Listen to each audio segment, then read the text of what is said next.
Hello beautiful people, welcome to the channel. Reverend Debbie here. The 1st of October, or as I like to call it, the 1st of Halloween or Samhain.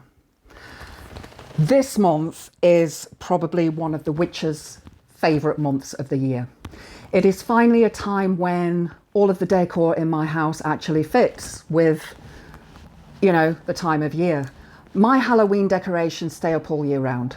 I have giant spiders, bats, witches hanging from things. I have all sorts of things going on like that in my home and I love it. But I'm a goth as well, so it sort of fits with the whole thing.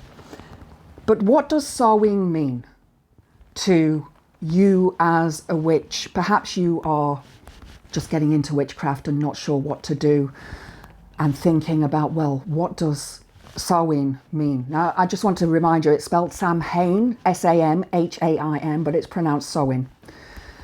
And this is the time of year when we let go of things from the past, when we let go of those things that no longer serve us. What I like to do at this time of year is I have my book of shadows. I have many books of shadows, but in whichever book of shadows I'm using at the time, I will write down all of the things that I have accomplished through the year and all of the things that I perhaps have neglected through the year. So, for example, this year my accomplishments have been getting a distinction in my degree for psychology, which I worked very, very hard for and I'm very pleased for. But the things that I've neglected have been my garden. My garden this year has not done so well. Unfortunately, the studying took over. So that's something that I may want to look at towards the end of the year or into next year. It's something that, I may want to work on a little bit more. These things could be small things or they could be big things. It doesn't matter. And I want to stress as well that there is no right or wrong when it comes to witchcraft. It is what it is. So whether you walk on the white witch path, or you walk on the dark witch path, or you walk on the grey witch path, that is your choice. Being on the dark witch path does not mean that you're a Satanist. Satan is completely separate to witches. Satan is a creation of Christianity. But the name of Satan, Lucifer, actually was a god in the Roman pantheon, which means light, god of light.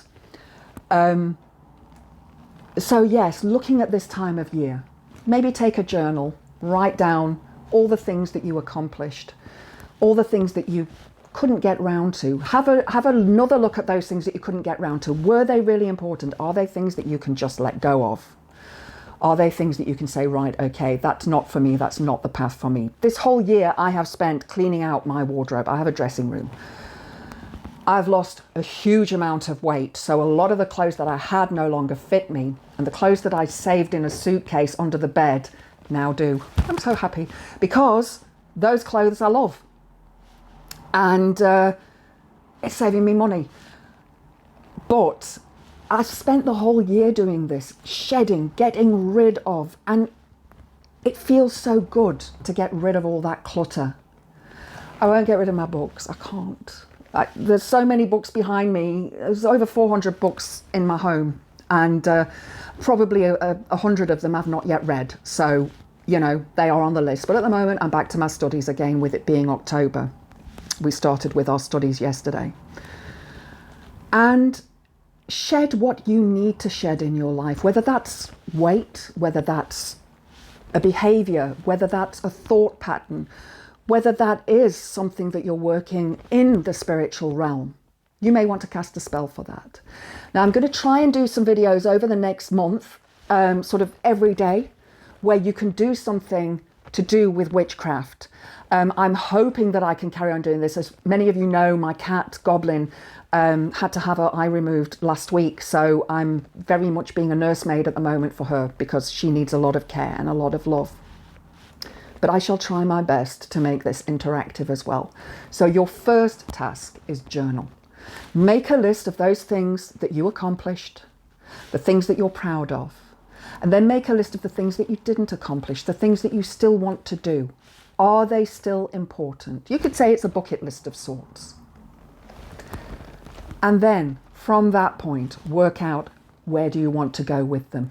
Do you want to carry on this path, or are you going to make changes? I hope this has helped you all. If you've enjoyed the video, please click the like button. Please subscribe to the channel. Hope to see you next time. Blessed be.